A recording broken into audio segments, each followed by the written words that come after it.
Hi friends, welcome to TNPC pop. நம்ம இன்னைக்கு என்ன பார்க்க போறோம் அப்படின்னு பார்த்தீங்கன்னா, ஊரக வளர்ச்சி மற்றும் ஊராட்சித்துறை அதில் வந்து மாவட்ட அளவிலான காலி பணியிடங்களுக்கான விண்ணப்பங்கள் வரவேற்கப்படுகிறது. இந்த அப்ளிகேஷன் வந்து ஆல்ரெடி போட்டுட்டாங்க. அந்த போஸ்டிங் பேர் வந்து என்ன அப்படின்னு பார்த்தீங்கன்னா, கிராம ஊராட்சி செயலாளர். இதுக்கு வந்து ஊதியம் வந்து லெவல் 2 கிரேடில் போட்டிருக்காங்க. லெவல் 2 கிரேடில் 15,900லேருந்து 50,400 வரைக்கும் பே ஸ்கேல் இருக்கும்.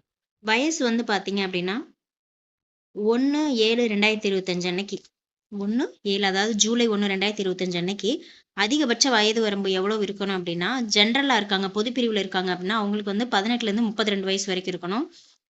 பிற்படுத்தப்பட்ட வகுப்பினர்ல முஸ்லீம், மிகவும் பிற்படுத்தப்பட்ட வகுப்பினர், சீர்மரபினர் இவங்கெல்லாம் வந்து பார்த்தீங்கன்னா 18லேருந்து 34 வரைக்கும் இருக்கணும் வயசு. அது என்னைக்கு அப்படின்னு பார்த்தீங்கன்னா 1/7/2025 அன்னைக்கு 18லேருந்து 34 வயசுக்கு உள்ள இருக்கணும். அது 34 வயசு வரைக்கும் இருக்கலாம். ஆதி திராவிடர், அப்புறம் ஆதி திராவிடர்ல அருந்ததியர், பட்டியல் பழங்குடியினர் மற்றும் ஆதரவற்ற விதவை இவங்கெல்லாம் வந்து பார்த்தீங்க அப்படின்னா 18லேருந்து 37 வரைக்கும் இருக்கலாம். இவங்கெல்லாம் வந்து 18லேருந்து 37 வரைக்கும் இருக்கலாம். மாற்றுத்திறனாளியா இருந்தாங்க அப்படின்னா அதிகபட்ச வரம்புல இருந்து 10 ஆண்டுகள் வரை நீட்டிப்பு. மேக்சிமம் எவ்வளோ வயசு ஏஜ் இருக்கோ அதுலேருந்து 10 வருஷம் வந்து எக்ஸ்ட்ரா அவங்களுக்கு கிடைக்குது மாற்றுத்திறனாளிகளுக்கு. இதுவே எக்ஸ் சர்வீஸ்மேனா இருக்காங்க பொது பிரிவில், எக்ஸ் சர்வீஸ்மேன், ஆனால் அவங்க வந்து ஜென்ரல் கேட்டகரி அப்படின்னு பார்த்தீங்கன்னா அவங்களுக்கு வந்து 18லேருந்து 50 வயசு வரைக்கும் இருக்கு. அதே இது எக்ஸ் சர்வீஸ்மேன், முன்னாள் இராணுவ வீரர், பிற்படுத்தப்பட்ட வகுப்பினர்ல முஸ்லீம், மிகவும் பிற்படுத்தப்பட்ட வகுப்பினர், சீர்மரபினர், ஆதி திராவிடர், பட்டியல் பழங்குடியினர், வேறு எந்த அரசு பணிக்கு தேர்ந்தெடுக்கப்பட்ட முன்னாள் இராணுவ வீரர் மேற்கண்ட வயது சலுகையை பெற இயலாது அப்படின்னு போட்டிருக்காங்க. மேற்கண்ட இப்போ இந்த இதில் வந்து மிகவும் பிற்படுத்தப்பட்ட இவங்க எல்லாமே ஓகே.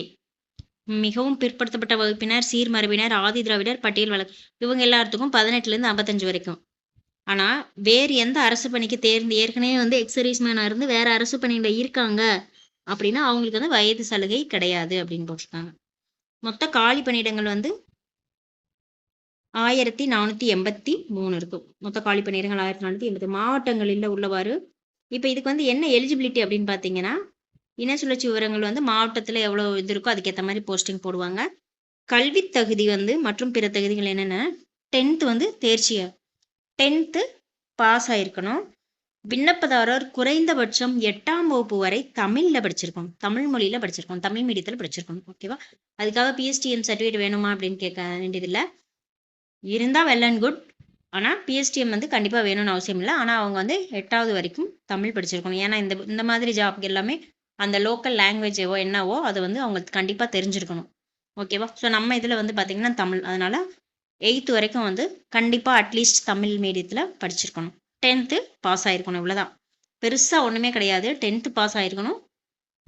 மேக்ஸிமம் இன்டர்வியூ வெரிஃபிகேஷன் அந்த மாதிரி தான் இருக்கும். உங்களுக்கு எக்ஸாம்லாம் கிடையாது இந்த இதில். அதான் பெரிய ப்ளஸ் பாயிண்ட். விண்ணப்ப கட்டணம் வந்து பார்த்தீங்கன்னா பொது பிரிவினர், பிற்படுத்தப்பட்ட வகுப்பினர், மிகவும் பிற்படுத்தப்பட்ட வகுப்பினர் இவங்க எல்லாத்துக்குமே வந்து 100 ரூபா நம்ம வந்து அப்ளிகேஷன் ஃபீஸை நம்ம அங்கே பே பண்ணணும். 50 ரூபா வந்து பார்த்தீங்கன்னா ஆதி திராவிடர், பட்டியல் பழங்குடியினர் மற்றும் மாற்றுத்திறனாளிகள் இவங்கெல்லாம் வந்து 50 ரூபா வந்து பே பண்ணணும். ஓகேவா? இப்போ கடைசி நாள் இதுக்கு வந்து லாஸ்ட் டேட் எப்போ அப்படின்னு பார்த்தீங்கன்னா இந்த மாதம் 9ஆம் தேதி. இன்னைக்கு வந்து 5ஆம் தேதி எப்படி பார்த்தீங்கன்னா 6, 7, 8, 9 இன்னும் ஆல்மோஸ்ட் 4 டேஸ் தான் இருக்குது. சப்போஸ் இன்ட்ரெஸ்டாக இருக்கீங்க இந்த ஜாப் அப்ளை பண்ணணும் அப்படின்னு நினச்சிங்கன்னா மேக்ஸிமம் இன்றைக்கி நாளைக்குள்ளே அப்ளை பண்ணிடுங்க. ஏன்னா கடைசி டேட் ஆகும்போது பேமெண்ட்லாம் கொஞ்சம் இஷ்யூஸ் இருக்குது. கடைசி டேட்டுன்னு இல்லை, முன்னாடியே வந்து பார்த்தீங்கன்னா பேமெண்ட்லாம் அப்பப்போ அதில் இஷ்யூஸ் இருக்குது. ஸோ இன்றைக்கி நீங்கள் பேமெண்ட் போட்டிருப்பீங்க, இன்றைக்கி அந்த பேமெண்ட் கிளியர் ஆனால் தான், பெண்டிங்கில் போய் நின்றுச்சு அப்படின்னா அது கிளியர் ஆனால் தான் அடுத்து உங்களுக்கு அப்ளிகேஷன் சப்மிட் ஆகும். அது கிளியர் ஆகலை, அதுக்குள்ளே லாஸ்ட் டேட் முடிஞ்சிருச்சு அப்படின்னா நீங்கள் போட்டது வேஸ்ட்டாக போயிடும். ஓகேவா? அதனால் மேக்ஸிமம் எப்போவுமே ஒரு 2 டேஸாவது அட்லீஸ்ட் முன்னாடி முடிச்சிருங்க. லாஸ்ட் டேட் எப்போன்னு தயவு செஞ்சு கேட்காதீங்க. ஏன்னா லாஸ்ட் டேட்டை கேட்டு நிறைய பேர் வந்து லாஸ்ட் டேட் அன்னைக்கு அப்ளை பண்ணிக்கலான்னு போகிறாங்க. ஆனால் கடைசியில் ஏதோ ஒரு சுச்சுவேஷனால் அந்த லாஸ்ட் டேட் அப்ளை பண்ண முடியாமல் போயிடுது. ஒன்று பர்சனல் சுச்சுவேஷனாக இருக்கலாம், அல்லது டெக்னிக்கல் இஷ்யூஸ் ஏதாவது இருக்கலாம். ஓகேவா? இந்த எக்ஸாமுக்குன்னு கிடையாது, எந்த எக்ஸாமாக இருந்தாலும் மேக்ஸிமம் வந்து ஒரு அட்லீஸ்ட் ஒரு 2-3 டேஸ் முன்னாடி, அட்லீஸ்ட் ஒரு 2 டேஸாவது முன்னாடி இது பண்ணிடுங்க. லாஸ்ட் டேட்டில் அப்ளை பண்ணி சக்ஸஸ் ஆனவங்களாம் இருக்காங்க, இல்லைன்னு சொல்ல வரல. பட் வந்து பார்த்தீங்கன்னா பாசிபிலிட்டிஸ் வந்து அங்கே கம்மி.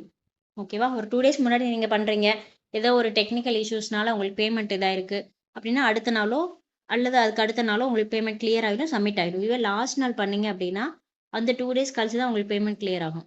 அதுக்குள்ளே வந்து இங்கே டேட் முடிஞ்சிடும். ஸோ அப்போ அப்ளிகேஷன் வந்து அந்த இது வேஸ்ட்டாக போயிடும். அதுக்காக சொல்கிறோம். இதில் வந்து என்னென்ன நிபந்தனை கொடுத்துருக்காங்க அப்படின்னு பார்த்தீங்கன்னா, அப்ளிகண்ட் வந்து எஜுகேஷன் இது கல்வி தகுதி 10th முடிச்சிருக்காங்களா, 10th சர்டிஃபிகேட், அதுக்கப்புறம் அவங்களோட கம்யூனிட்டி சர்டிஃபிகேட், ஜாதி சான்று, முன்னுரிமை சான்று. முன்னுரிமைனா எக்ஸ் சர்வீஸ் மேனாக இருக்கும், இல்லை இதாக இருக்காங்க, டிஃப்ரெண்ட்லி ஏபிள்டு மாற்றுத்திறனாளியாக இருக்காங்க, இல்லைனா அவங்களுக்கு அந்த ஏதாவது சர்டிஃபிகேட் இருக்கும் இல்லையா, அது அல்ல அதுக்குரிய நம்பர்ஸ் இதெல்லாம் வந்து கண்டிப்பாக பதிவேற்றம் செய்யணும்னு போட்டிருக்காங்க. விண்ணப்பதாரர் வந்து கல்வி தகுதி, கம்யூனிட்டி, முன்னுரிமை சான்று இதெல்லாம் கண்டிப்பாக பதிவேற்றம் செய்யப்பட வேண்டும். இன சுழற்சி, வயது மற்றும் கல்வி தகுதி நபர்களிடமிருந்து வரப்பெறும் விண்ணப்பங்கள் மட்டுமே ஏற்கப்படும். கரெக்டான வயசு எல்லாம் இருக்கணும், அப்படி இருக்க விண்ணப்பங்கள் தான் அக்செப்ட் பண்ணுவோம் அப்படிங்கிற மாதிரி போட்டிருக்காங்க. மேற்படி காலி பணியிடங்களுக்கான விண்ணப்ப படிவம் வந்து tnrd.tn.gov.in என்ற இணையதளத்தில் வெளியிட்டிருக்கோம் அப்படின்னு போட்டிருக்காங்க. காலி பணியிடத்துக்கான விண்ணப்பம் வந்து பார்த்தீங்கன்னா இது வந்து ஜென்ரலாக வந்து இந்த மாதிரி ஒரு நோட்டிஃபிகேஷன் வந்திருக்குன்னு போட்டிருக்காங்க. அந்த இதில் ஒவ்வொரு இதுக்கும் தனித்தனியாக எவ்வளோ போஸ்டிங் இருக்குது அப்படிங்கிறத போட்டிருப்பாங்க. ஓகேவா? தேங்க்யூ.